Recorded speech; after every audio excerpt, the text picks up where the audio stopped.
What's up, everybody? Back again for another episode of Digital Banter.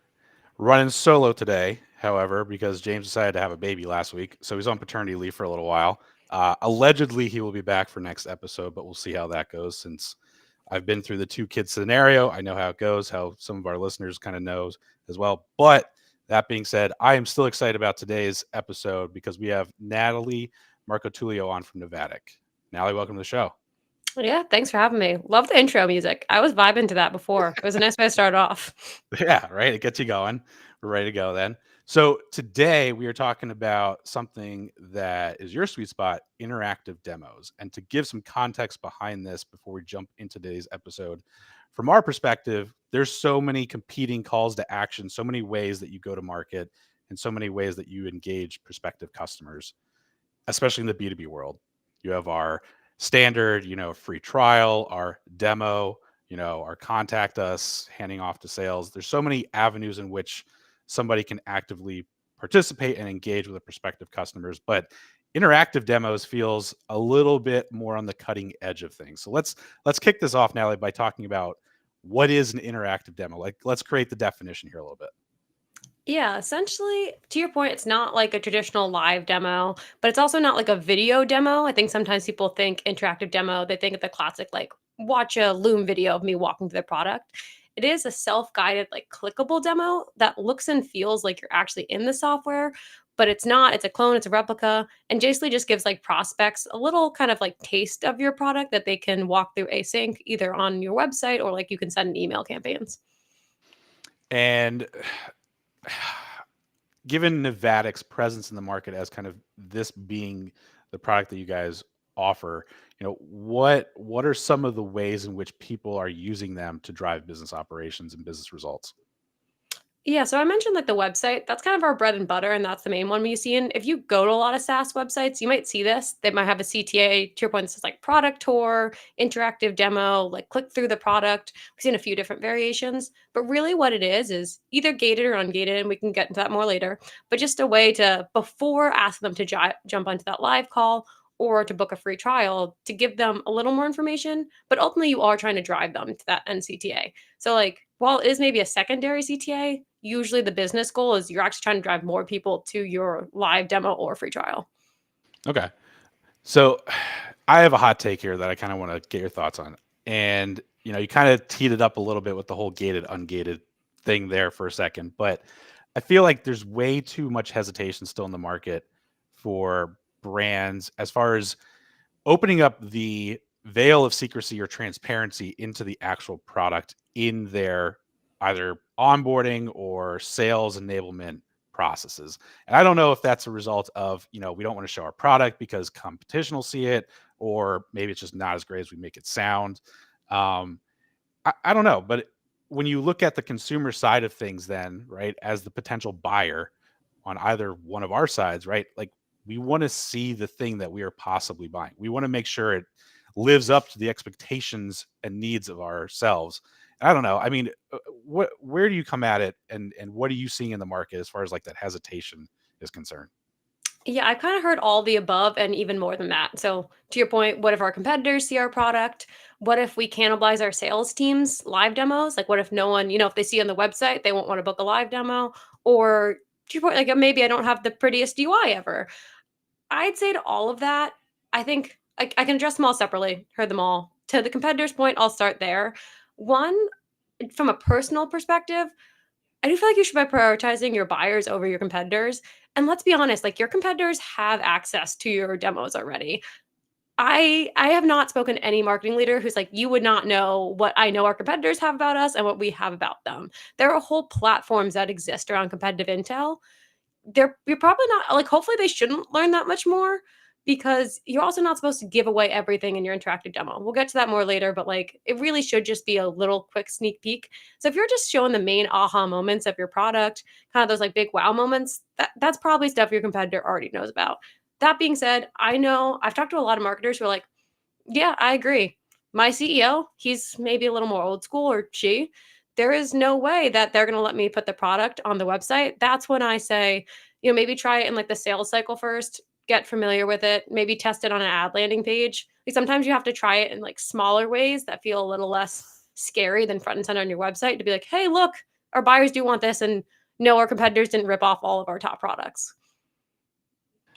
I think you brought up an interesting point there, talking about competitors. Like, I know from my perspective too, regardless of like products that I might be looking at for the agency, but more so like the competitors that we go against in potential pitches and prospects, like I already know their shtick. I have already seen their deck probably. So to your point, like there is nothing to hide. Like it exists somewhere out there. It's just whether you put in the effort to go find it at the end of the day. So good. Oh, I was just gonna last comment there too. Like, if you don't show it, I've seen YouTube videos of random people who are customers of your software reviewing it too. Like, unfortunately, it's way. I mean, I think fortunately, but it's way more open of an internet out there. People can find a way to show your product, whether you want them to or not. Yeah. So one thing I also wanted to latch on there too is like I think you brought up and alluded to like the interactive demo does not replace the actual demo, right? And there's something to be said there where it's giving enough of a taste to the prospect, right? Exactly. Yeah, like, the way we've heard customers describe it was for a few different ways, like an appetizer, a snack, a Mm. little, like, taste to get you excited. It really shouldn't be like, we found our best performing demos are between 5 to 15 steps, which is about, like, 30 seconds to a minute.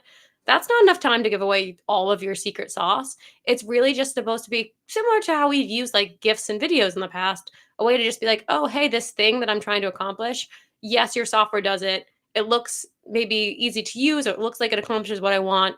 Cool, now I'm ready to dive in further." Okay, so let's take this a little step further. So us as a paid media agency, we are as most marketers out there, we're trying to match up the intent, the passions, and the needs of our audience with the desired outcome and experience that we want them to achieve on the landing page. So, how do you go about crafting interactive demos using that context where your audience might have five different needs and you may know them or you may not know them? I actually think this is where interactive demos can be a really good, almost like intent source, because you can then figure out what actually is the need of the website visitor. You're not just getting like third party information. It's like, hey, this person maybe read an ebook somewhere once about this topic. You're seeing they literally went through a demo about the topic. But to answer your question, what we see a lot of our customers do is they use a little like checklist feature. So when you first pop into the demo, you're presented with choices. And so, for example, our customer Ramp, they are an expense management platform. They have like explore Ramp for accounting, explore it for, you know, other finance management things that I can't remember right now. But essentially, you can go and dive into either like the feature or persona you care most about. So you can then make sure the demo is personalized to that specific person. And then again, on the back end, you can then just see, oh, Natalie went through the accounting functionality. Clearly, I should then serve her more ads about accounting versus some of our other functionality. So, is that data then how does that data get pushed out or extrapolated and condensed into something that's usable outside of obviously sales getting the insight of like, oh yeah, XYZ prospect did XYZ in the demo? A few different ways. So, like, we use a Slack integration internally. Okay. So, when we don't gate our demo. So, we see it on the account level. We can identify if you don't gate it on the account level who's going through. So, we'll see, for example, like, hey, this customer, this opportunity went through this demo before, or I guess the customer prospect, but they went through this demo. We'll use that information in the sales or like customer cycle, basically for upsell as well. Mm. We also see a lot of customers connect it to their CRMs. So if you're connecting it to something like Marketo, Salesforce, HubSpot, you can then create drip campaigns off of it. So if someone went through again the accounting demo, I'm going to send them an email drip campaign all around accounting. Gotcha. But it lives at the account level, not at the contact level, unless it's gated and you're getting that information. Exactly. Okay. So let's dive into some of the kind of tangible use cases here. And obviously, you guys have collected a lot of data over the years, but more importantly, as of recently, you launched kind of your annual report of the state of interactive demos. And I kind of wanted to dive into some of those things because I feel like there's a lot of hesitation that comes back to demos and giving away information based off of go to market motion. Like it feels like a very heavy product led growth motion, but your data suggests it's not, right? Yeah, it's so funny because from the PLG side, I've heard this must just be for sales-led companies because we're already PLG, we're already giving people access to our product. So this might not be for us. And then the sales-led side, I've heard this must just be for PLG companies because they're more okay with showing their product. It's 50-50. We've run this report 2 years in a row, and both times it's almost entirely a 50-50 split. It works for both. And I think the other thing that I saw kind of digging into some of that data is like the when you look at size of company, it skews heavy towards, SMBs, startups, a little bit of mid-market, but like not necessarily enterprise. And my kind of assumption off of that is, well, enterprise has kind of grown out of giving away too much information. They have these big sales teams and they are more resistant to change. But I'm curious to kind of get your insights based off of the data and maybe some of the feedback that you received in collecting it.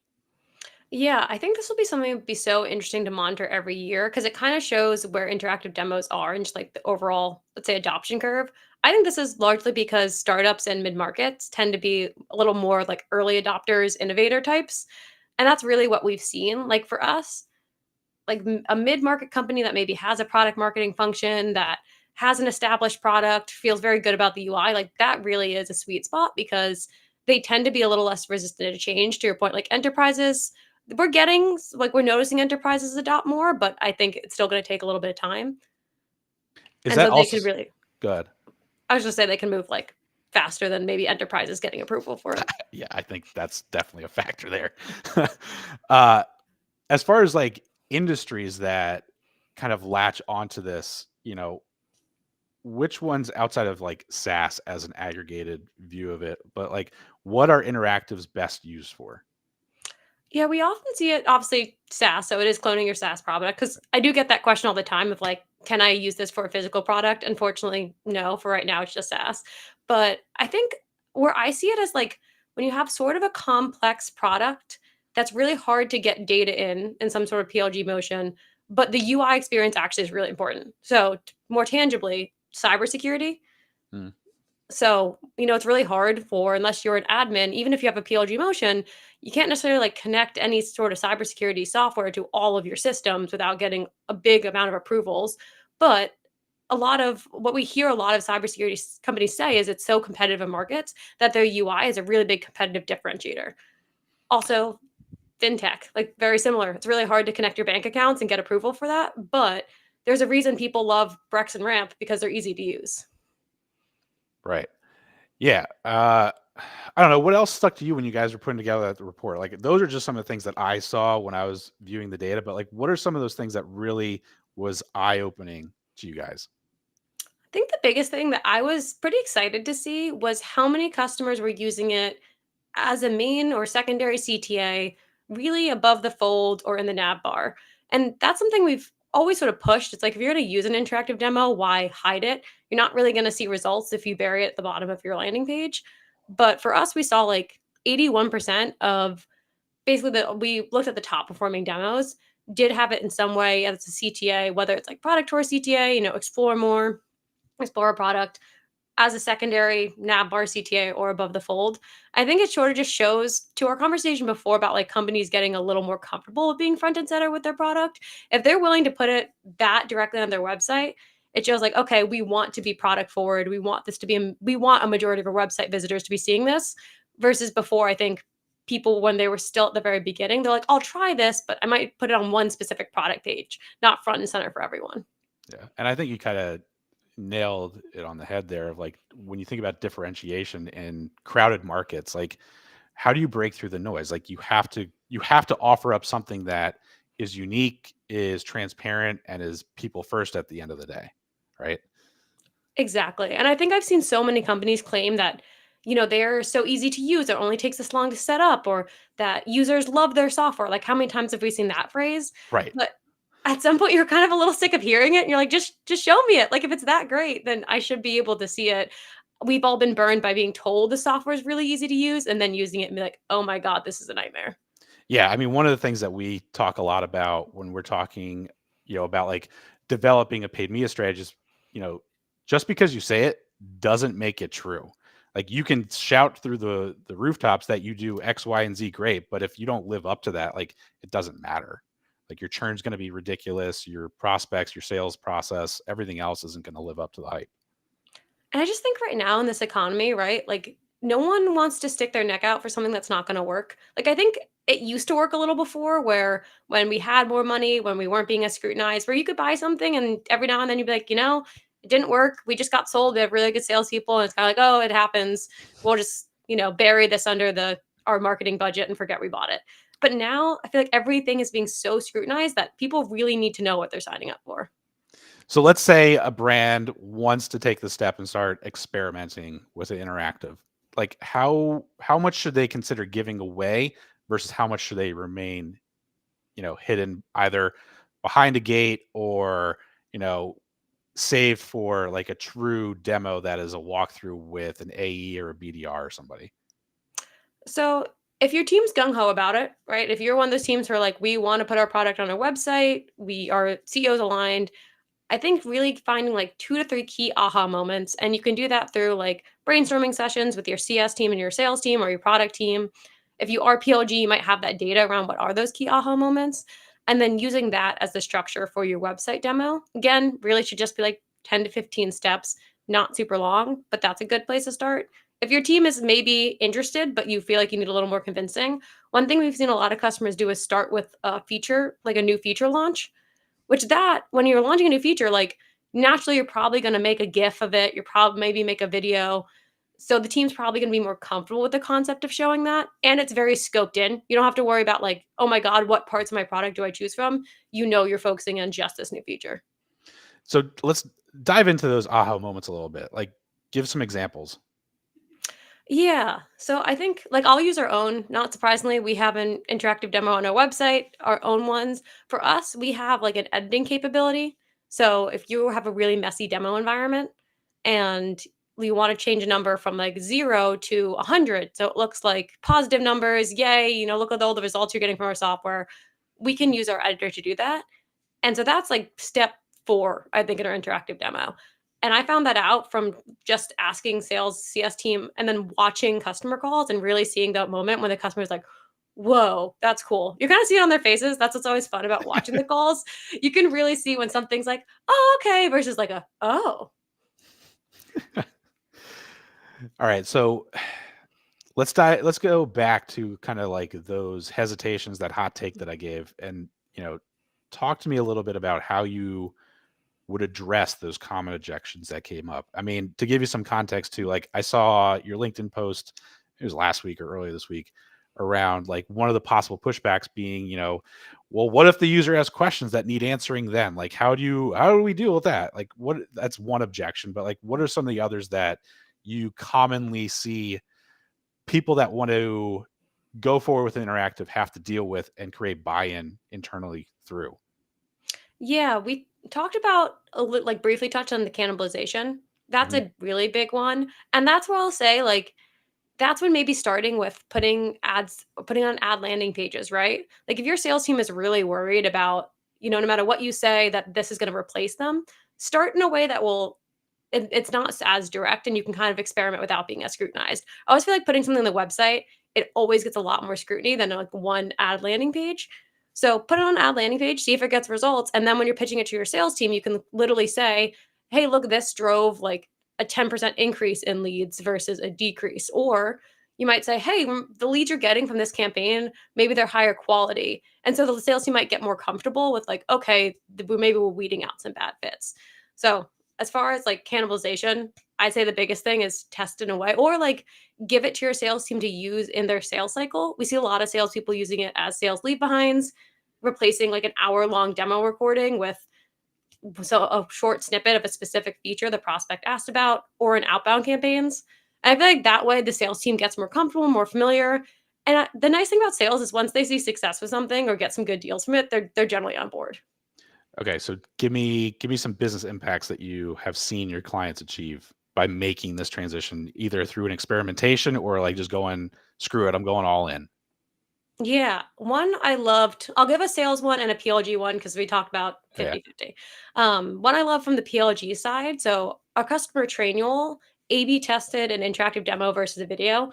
To your point about common objections, that's when we also hear a lot of like, why wouldn't we just show a video? Hmm. And they actually saw, I almost like don't believe this number when I saw it, but a 450% lift in free trial signups when using the interactive demo versus the video. I know. I didn't believe it too, but they have the Mutiny screenshots because they wrote a playbook with us and Mutiny on it, Okay. and they showed the screenshots from the experiment. So according to Mutiny, and I think the biggest thing was just because you're basically, it's almost like letting users in a PLG sense try that onboarding experience before they even have to sign up for anything.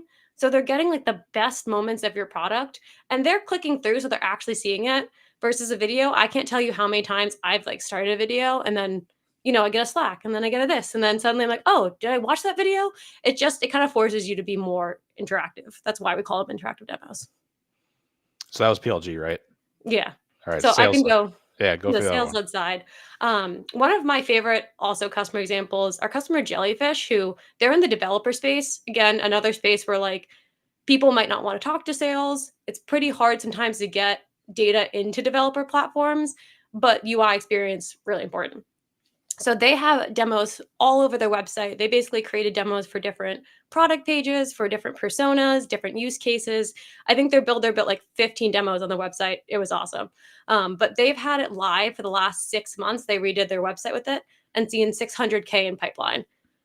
So very clearly, we're hearing a lot of companies say like, we can directly tie opportunities in pipeline to the companies that went through these demos, and it's bringing it like to our point before, it is bringing in more pipeline versus cannibalizing our sales deals. Do you know how they're positioning it, like before the user gets to the site? Like, how is it messaged in their marketing material and positioning compared to just the regular plain Jane take a demo?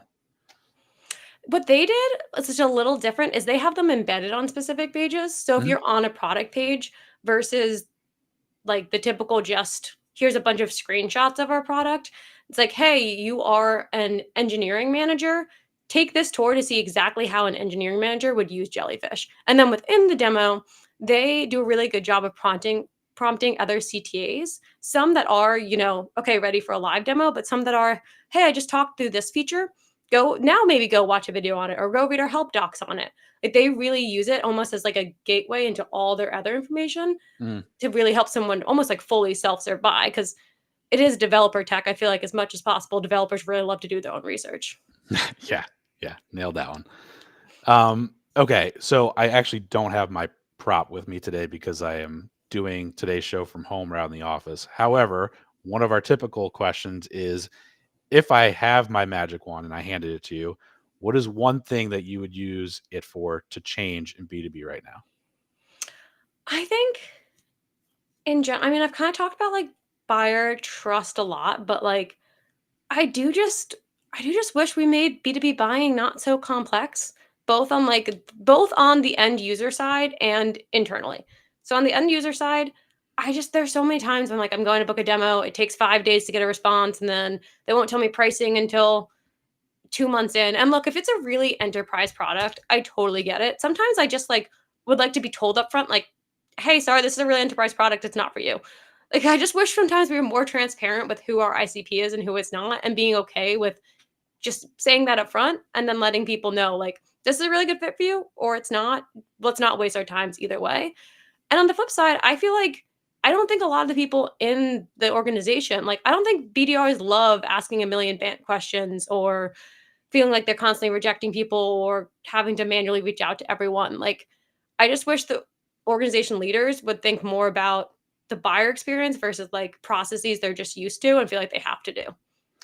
So I think you hit something there that I just want to like harp on for a second too is, you know, enterprise buyers are still people too. They have the same valuable time as everyone else. In fact, they probably have less time in most cases, especially for brands that are trying to go after, the C-suite or VPs and executive layer.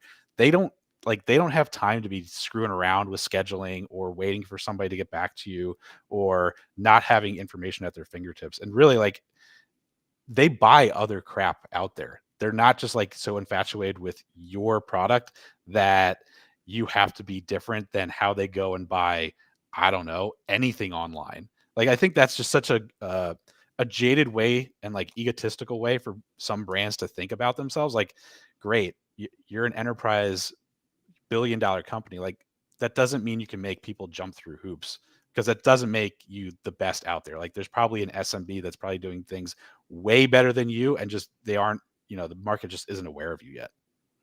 The way I see it is I think like 10 years ago, buyers didn't know how to buy software necessarily. It was a new Right. market. Like you actually needed to be really handheld through the buying process because you maybe didn't know how each step was supposed to go. Now, like I can't tell you how many times sometimes I listen to a customer call and the customer jumps on or a prospect call and they're like, okay, I have this is my budget, this is my timeline. Like we all get the game. We know what's going on. So versus like forcing them to go through this old system that it might be really good for our Salesforce hygiene, right? Bant is great for Salesforce hygiene and having very specific criteria to move from one to the next, but is really uncomfortable when trying to build a personal relationship.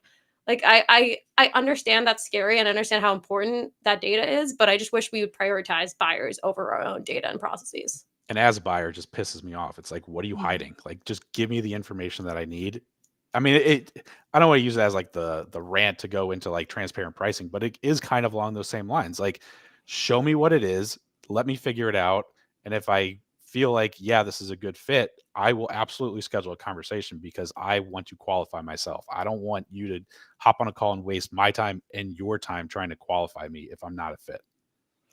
It's funny. We often see like companies, to your point about SMBs, mid market being a little more early innovators, like being ones using interactive demos. We see the good alignment with like companies who have public facing pricing and then will adopt interactive demos. It's just kind of like this new school shift of, to your point, like let's just let buyers have the information they want up front versus thinking that like if we hide it from them, then they have to talk to us. And we're so good at convincing that then we'll convince them, even if it's not for them, we'll convince them it's right. And like I think that used to actually work a little more. I don't think it works in today's current buying economy. Yeah, you're right.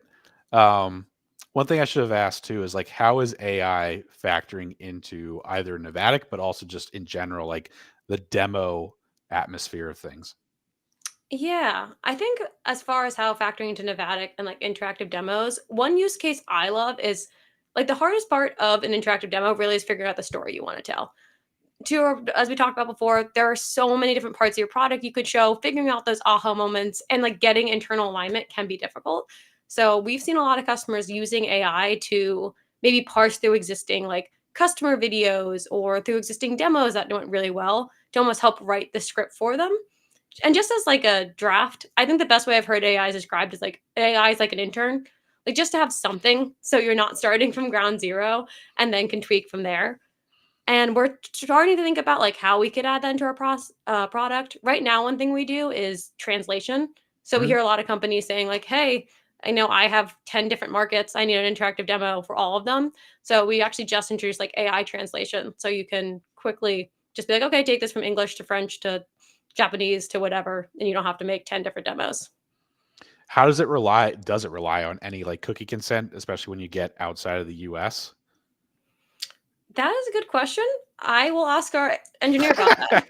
Did not mean to stump you live. However, I was just you kind of brought me to that state. So I'm assuming it's using like IP addresses, but I will follow up on that one. That's definitely that's a new one. That's a question I haven't gotten before.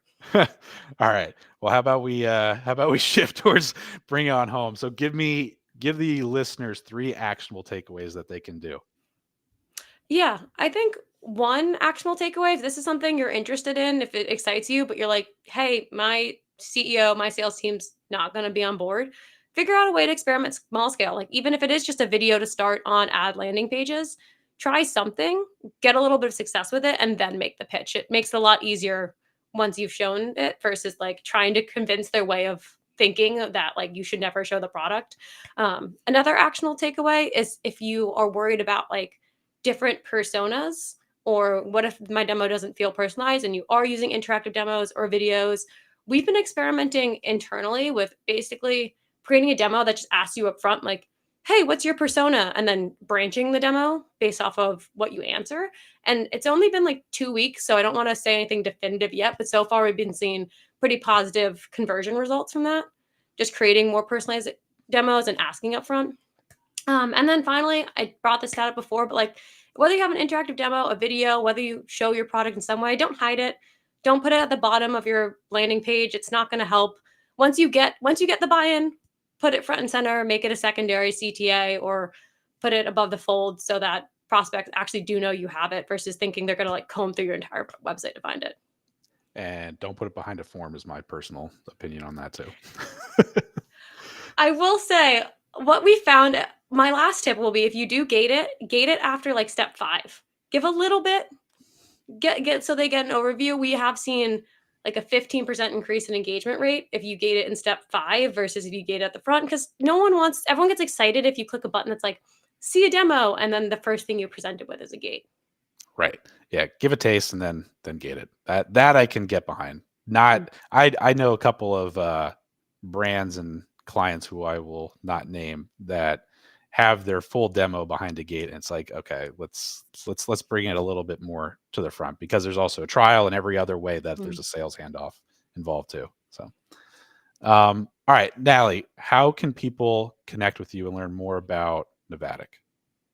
This is gonna be a wild answer, but LinkedIn. I'm on there way too much, as you probably are if you're watching this right now on LinkedIn. So if you have questions, I post about different like interactive demo examples often. I show some customer examples, or if you just have questions, feel free to message me. And if you want to learn more about Navatic, go to our website. We have an interactive demo of Navatic. We have a report that we put out that a lot of these stats came from. Those are the main places. Awesome. Well, Natalie, thank you so much for joining us today. Check out Navatic, connect with Natalie on LinkedIn. Until next time, we'll catch you guys later.